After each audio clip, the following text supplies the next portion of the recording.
right, what's going on, guys? Simple Sports back talking Game 7, East and Western Conference. We got our NBA final set between Cleveland and Golden State. As most people predicted before the season, a lot of people predicted during the season, even though some of us got off of that, considering all of the offseason moves, during the season moves, etc., etc. But yet, here we are, Cleveland, Golden State, for the title. I'm still pumped because it's still the same old story, and I like the story as it is, and so, I don't care that it's the same team 4 years in a row. Don't care.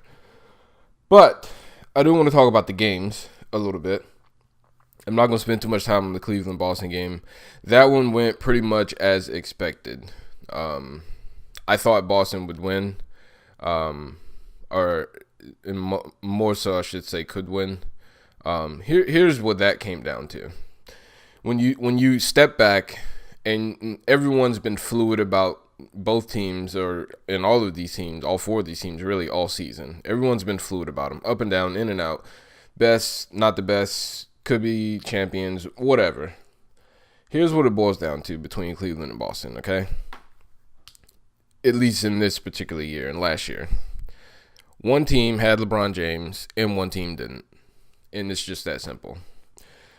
Boston, as a team, plays better. They play better with each other. There's more body movement. There's more ball movement. There's better shot selection even.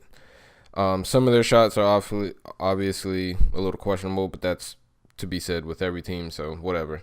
They have good shot selection. They get quality shots. They get open looks. They have players that can knock down threes. They got players that can get to the bucket. They got post players. They got all that stuff. They got a great coach. They play defense. There's nothing more you can ask for. And Kyrie Irving and Gordon Hayward were out, and Cleveland had LeBron James. And that's what it boiled down to. It is that simple. Don't argue about it. Don't even think about it anymore. It is that simple. Now, I do want to talk about Golden State and Houston. So Golden State obviously pulled out the victory in Game 7. We'll go into detail about that in just a minute. But the thing I want to talk about is how persistent and well-run that they are, in that nothing has changed over the course of the last 4 years with them in the play style. Some of the personnel has changed and things like that, but the play style hasn't changed.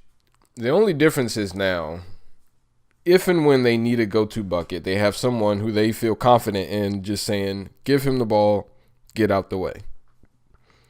And we saw at times during this series where that got them in trouble because they went to that mentality a lot. And it wasn't just with KD, but even Steph got into that mentality a few times. Klay got into that mentality a few times. Even Draymond did it a couple of times. And as soon as they did that, and got away from what they do, you saw them falter in the series. They go down by 10, 15 points. They can't make shots, etc., etc. Houston wins. And even last night, first quarter, first half, you saw the same thing. Houston's making shots. Golden State's ball's not moving. It's sticking a little bit. There's times where it's going, but it's kind of 50-50. And then they come out in the third quarter, and all of a sudden they look just like they did last year in the finals. They just, ball's moving. Steph Curry's running all over the court, getting screens, backdoor, behind, through the leg passes, three ball, corner pocket, it's money. Ball's moving, KD's setting screens, Draymond's setting screens, rolling to the basket. Everyone's getting where they need to be. The ball's moving, his bodies are moving, and Houston couldn't keep up with him. You can only rotate so much, and the ball moves a lot faster than you do when it's being passed like that. And so you have to recover, and it's just simply hard to do with the shooters that they have and so much space that you have to account for. If it'd be different if it were a team that couldn't shoot, but they can shoot from everywhere, and they got three guys that from 30 feet and in are money. They're cash, and they got another guy who occasionally hit a 3 or 2, and Draymond, I mean, he's not a great shooter, obviously, and he's been struggling in this series. But listen, don't get it twisted. Every now and then he's going to knock down a 3, and he's not going to put up 15 threes a game because he knows he's not a great shooter. So that's not a concern for me. So it's no surprise.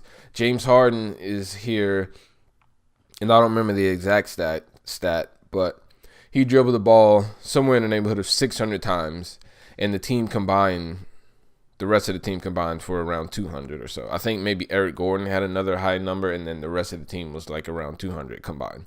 You just can't have that. Like, James Harden's a great player, and they have some great shooters on their team. They have some great athletes on their team, just straight up athletes. Gerald Green is a great athlete. He can get to the bucket.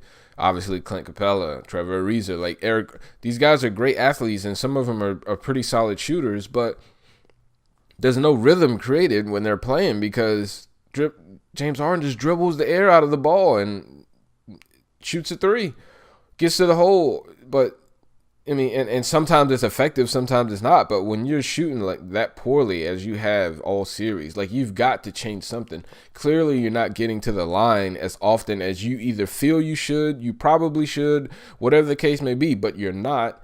And nothing is changing. And that's the thing I don't understand. You can give me all of the, shooting threes, and that's what they do, and that's fine, and him getting to the free throw line, and the refs not calling it, and they should have called it, that's fine. I accept all of that stuff. But at the end of the day, when you are in the moment and it is happening, you have to adjust. And there was zero adjustment. They didn't change a thing. They just kept shooting over and over and over and over and over again. 27 misses from three in a row.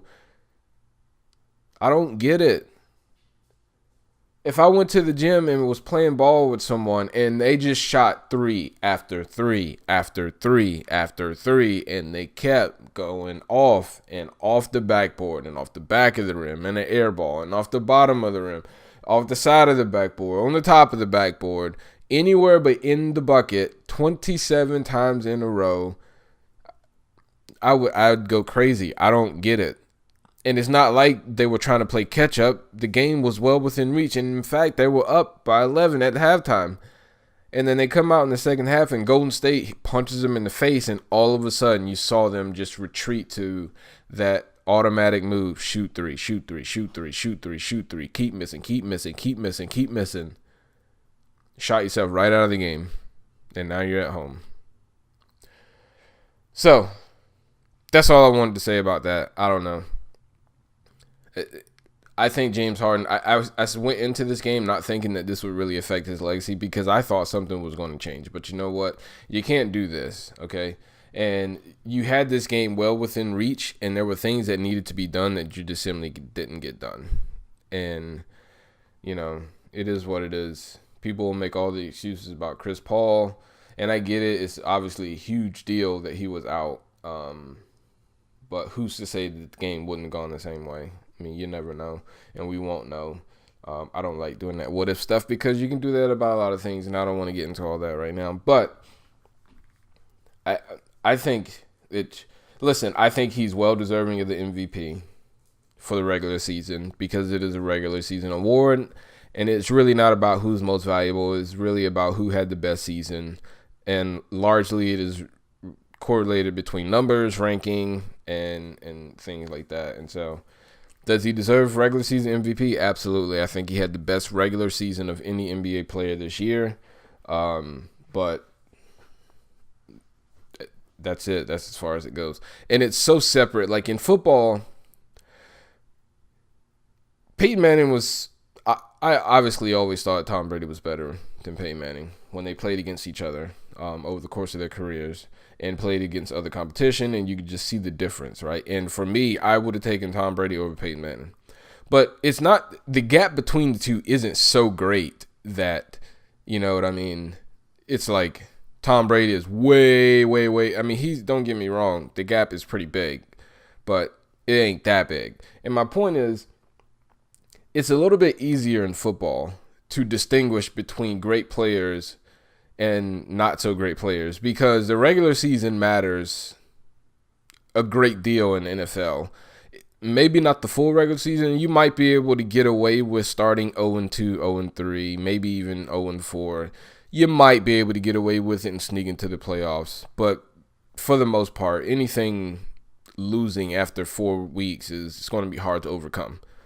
So the regular season matters a great deal. And in the NBA, it just doesn't. It does for seeding, but over half the teams get in, And so as long as you're not a terrible team, you're going to get into the playoffs. And so these teams, like, there's such a jump of intensity and gameplay and style from the regular season to the playoffs in the NBA that there isn't in a lot of other sports. And I'm not saying that there isn't a jump in NFL and intensity and things like that, but that intensity is still 100% during the regular season as well, because it still means so much. You only get 6 teams from each conference that make it to the playoffs, and the 1-2 seeds get byes and things like that. So there's a lot more at stake over the course of the NFL season than there is in the NBA. I mean, we saw this year with Cleveland.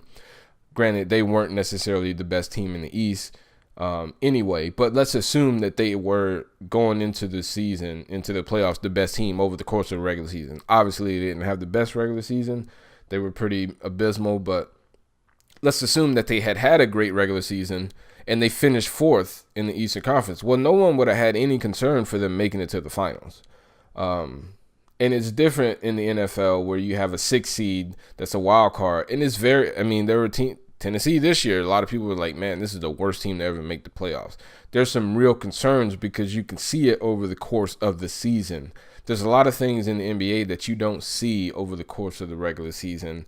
And that jump between regular season and playoffs is huge. And James Harden has never been able to make it. A lot of the things that he does are irrelevant in the playoffs because there's direct counters to them. Or in the case of him shooting a lot of free throws, the whistle gets a little tighter in the playoffs. They don't call a lot in the playoffs. There's some things that they let you get away with that they don't in the regular season. So all of those things have to be accounted for. And for him and the Rockets to not adjust, I can't excuse that because, Golden State adjusted. They were jacking up threes. They were playing iso ball, and they went back, you know what? We got to do what we do in order to make this thing go. And that's what they did. They went back to moving the ball, moving their body, setting screens, cutting backdoor, pin downs, ups, whatever they had to do to get the ball moving, to get the ball going in, getting to the bucket, shooting some free throws, whatever the case may be. They made the adjustment, and Houston didn't, and that's why they're not going to the finals. So with that said, I guess I'll just leave it there. Fairly short one today. I will see you guys in the next one. Have a good one. Peace.